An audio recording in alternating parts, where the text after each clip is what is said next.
Yo les amis, j'espère que vous allez tous très bien, et je suis super content de vous retrouver pour une nouvelle analyse. Alors que la trêve internationale touche à sa fin, le football des clubs reprend enfin ses droits. Et avec lui quelques chapitres que j'ai hâte de lire. Alors dans les 5 championnats majeurs et ailleurs, j'ai sélectionné 10 équipes à suivre, lesquelles et pourquoi.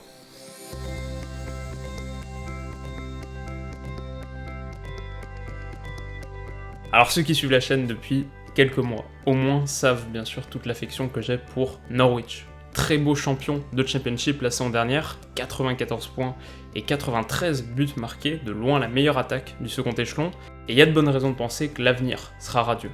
Depuis l'arrivée du jeune directeur sportif Stuart Webber, et sous la houlette du prometteur Daniel Farke, Norwich renvoie l'image d'un club qui a les idées claires, sur le terrain et en dehors.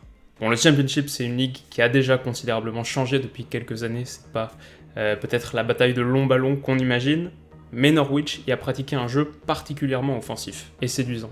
Porté par une belle paire d'ailiers, Emi Buendia et Todd Cantwell, alors le meneur de jeu reculé Moritz Leitner, lui, est une vraie perle, très technique. La défense est jeune mais prometteuse. Jamal Lewis, 21 ans, mais surtout Max Aarons, 18 ans, et Ben Godfrey, 21 ans, peuvent toquer à la porte de la sélection anglaise d'ici quelques années, si leur progrès se confirme. Enfin, le Finlandais et vétéran Teemu Pukki, 29 ans, sacré meilleur buteur et élu meilleur joueur de Championship l'année dernière, a déjà marqué 5 fois en 4 rencontres de Première Ligue, même total que Sterling, seul Agüero a fait mieux. Voilà, pour l'instant c'est vrai qu'ils sont seulement 19e avec 3 défaites en 4 matchs, mais à leur décharge, ils ont eu un calendrier compliqué. Ils ont déjà joué quand même Liverpool, Chelsea, West Ham, rencontre Man City ce week-end. D'ici quelques semaines, en tout cas, je les vois enchaîner les victoires, finir par accrocher un maintien tout à fait confortable, et donc poursuivre la construction d'un projet intéressant. Petit détour par l'Espagne ensuite, avec la Real Sociedad. Et alors j'en avais déjà parlé dans mes pronos de Liga il y a quelques semaines, mais je dirais que c'est une équipe qui est à surveiller, surtout pour les belles individualités qui la composent. Le prodige Mikel Oyarzabal est resté, malgré l'intérêt persistant de Manchester City.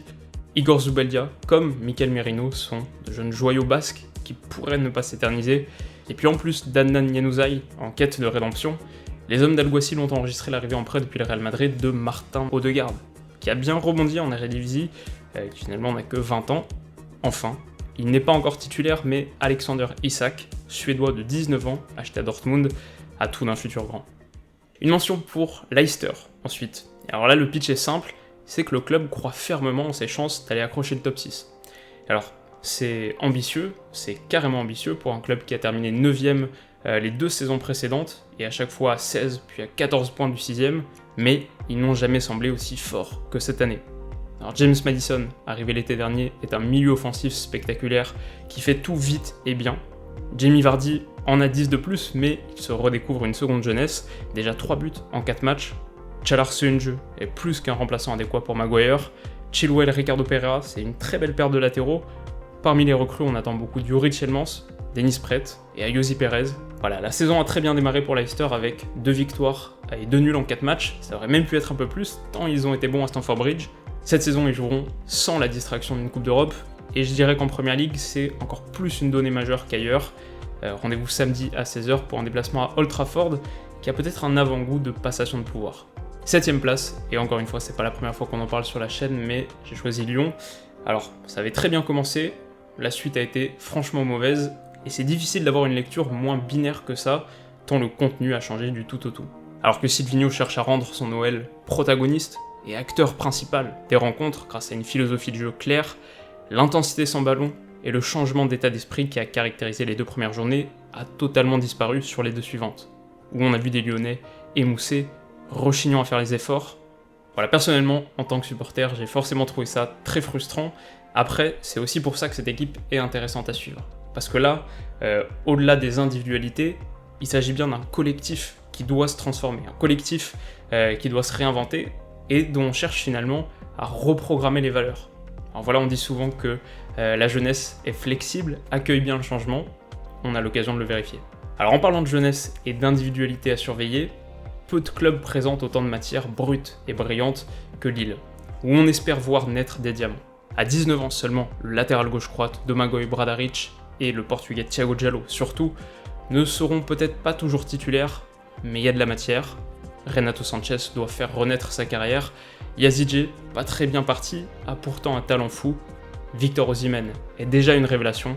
Lille aujourd'hui, c'est un club qui espère peut-être pas une nouvelle seconde place, mais qui doit au moins viser l'Europe et qui va aussi jouer des matchs de Ligue des Champions absolument passionnants contre l'Ajax, Chelsea, Valence, dans un groupe H qui, pour moi, est vraiment le plus beau de tous. Ça fait beaucoup de raisons de les suivre. Un mot pour Tottenham ensuite, qui attaque un peu cette saison avec un nouveau statut, celui peut-être de 3e meilleur club d'Angleterre, devant donc maintenant conforter son podium, avant d'aller pourquoi pas réduire l'écart avec le duo d'en haut. Alors ça a pourtant très mal commencé, et finalement c'est un peu dans la continuité de la saison dernière, où malgré la finale de Ligue des Champions, ça a un peu craqué sur la fin en Première Ligue, alors pas assez pour sortir du top 4, mais il s'en est fallu de peu. Il y a eu des recrues intéressantes, bien sûr Ndombele, mais Lo Celso et Ryan Sessegnon aussi. Dommage que les trois soient blessés. Eriksen est finalement resté. Est-ce que ce sera la saison de trop ? Est-ce que Pochettino va continuer à trouver les mots ? Voilà, fondamentalement, c'est un club dans lequel je crois, mais on va dire qu'ils sont à un tournant intéressant. Et d'ailleurs, on pourrait peut-être dire la même chose de l'Inter, avec une note d'optimisme en plus. Car cet été, un très grand entraîneur est arrivé. Et les Nerazzurri ont dépensé sans compter. 155 millions d'euros pour s'attacher les services de Lukaku, Sanchez, Barella, Sensi, Lautaro Martinez monte en puissance, Skriniar, De Vrij, Godin, ça te fait de belles options derrière. Ça challengera peut-être pas la Juve sur 38 journées, mais ça peut s'en approcher. Et en tout cas, le début de saison est convaincant avec 2 matchs et 2 victoires. Rendez-vous dans 10 jours pour un derby della Madonnina explosif. Sur le podium et au rang des challengers, ensuite je pense qu'on ne peut pas passer à côté de l'Atlético Madrid. Alors bien sûr, c'est subjectif, notamment en matière de jeu, c'est pas toujours flamboyant, mais personnellement je trouve que c'est une équipe qui est toujours passionnante à suivre, parce qu'elle est de celles rares dont l'identité de jeu est si forte, si tangible et si stable. Et je sais pas d'ailleurs si on se rend vraiment compte d'à quel point c'est remarquable pour Simeone de réussir à faire passer son message depuis autant de temps. On rappelle qu'il est là depuis 2011, et surtout, son message est très véhément. On sait que c'est pas facile de maintenir un groupe sous tension plusieurs saisons d'affilée. Voilà, au bout d'un moment, les ressorts mentaux sont usés, les joueurs commencent à se relâcher, ils doivent vraiment avoir un charisme exceptionnel, et puis même je dirais qu'un cran plus haut au niveau de la direction, la manière dont sont gérés les contrats et les transferts, je trouve que c'est une approche qui est aussi très intelligente et complémentaire de toute cette philosophie. Alors par exemple, tu vois que malgré les départs, il y a toujours une base qui reste, qui sont un petit peu les relais philosophiques du Cholo. En même temps, tu complémentes ça avec des arrivées qui viennent installer du 109, donc du 109 essentiel pour tout ce jeu à base de pressing, d'intensité physique, mais aussi qui vient installer une concurrence, une dalle qui persiste, et en même temps, tu ne te sépares pas des joueurs dès qu'ils ratent une saison. Lemar pour l'instant, on peut pas dire que ce soit une réussite, mais sa chance va venir. Il y a l'exemple Vitolo récemment. J'en parlais dans ma vidéo prono de Liga il y a quelques semaines, mais je pense vraiment qu'ils vont challenger pour le titre. Parce que tu as un Barça qui souffre sans Messi, qui a jamais été très étincelant sous Valverde, et puis le Real en reconstruction, qui s'essouffle au milieu. Voilà, l'Atlético a ses chantiers aussi, mais ça va être une année intéressante. Et puis bien sûr, d'un point de vue individuel, on aura aussi tous un œil sur Joao Félix. Dans le début de saison, Tony Truant fait déjà passer son transfert, record de l'été, pour une bonne affaire. Alors à la seconde place maintenant, j'ai choisi le PSG, mais, et promis c'est pour une très très bonne raison, je sais que ça va être frustrant, mais je préfère pas en dire plus ici. Je vous invite à revenir samedi 10h pour découvrir pourquoi. C'est pour une très très bonne raison, vous serez pas déçus, mais voilà, on clôt ce chapitre PSG pour l'instant, à la toute première place donc, et tout en haut du panier. Là je dois dire que je suis vraiment très séduit par le Rasenballsport Leipzig. Après un départ Tony Truant en Bundesliga, avec 3 victoires en 3 matchs, dont de très beaux succès contre Francfort ou Gladbach, le club pointe seul en tête de son championnat. Mais au-delà de l'ivresse des premiers pas réussis, je vois à Leipzig tous les signes énonciateurs d'une très grande saison. Déjà meilleure défense d'Allemagne en 2018-2019, les dirigeants ont réussi à s'attacher les services du prodige Julian Nagelsmann, 32 ans et faiseur de miracles à Hoffenheim. Et si en 3 matchs pour l'instant, on a donc vu 3 systèmes différents, les principes de jeu restent les mêmes. Alors beaucoup d'intensité sans ballon, un pressing énergique, et à la récupération on se projette très vite vers l'avant. Il y a beaucoup de qualité technique dans l'entrejeu pour faire remonter le ballon proprement et rapidement. Le but, c'est bien sûr d'aller trouver la flèche Timo Werner dans le dos des défenseurs, et que ce soit Sabitzer, Forsberg, Campbell, Konrad Laimer, c'est un sacré milieu. Et derrière, t'as beaucoup de talent aussi. Il y a un effectif qui est très profond, alors peut-être un peu jeune, c'est 22,7 ans de moyenne d'âge, et c'est vrai que t'as quand même un coach qui est à peine trentenaire, mais voilà, je les vois faire une belle saison, pourquoi pas un beau parcours en Europe, surtout aller disputer la course au titre en Allemagne. Il y a en tout cas samedi 18h30 un très beau choc contre le Bayern Munich, ça va faire des étincelles. Donc voilà, ça conclut notre top 10 et on a 10 équipes que je suivrai avec un intérêt tout particulier cette saison. Après, le foot européen est très riche et j'avoue que ma curiosité est piquée un peu de partout. À la croisée des chemins, est-ce que Monaco va rebondir? Dans une année où on attend moins l'OM, peuvent-ils retrouver un rang digne de leur statut?